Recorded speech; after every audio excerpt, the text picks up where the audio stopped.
அந்த கட்டி காத்தது விட்டு கொடுத்தது என்று வைத்திருக்கிறார்கள்.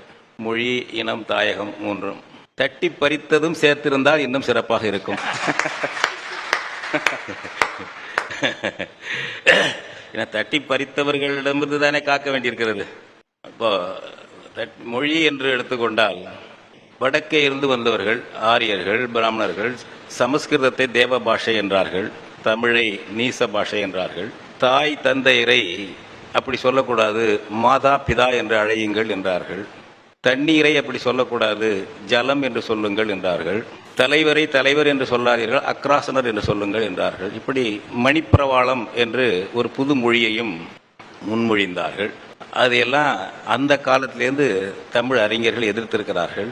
ஒரு துல்லியமாக வடிவம் கொடுத்து அமைப்பு கொடுத்து எதிர்த்தவர் மறைமலை அடிகளார் 1916 தனித்தமிழ் இயக்கம் என்று தொடங்கினார்.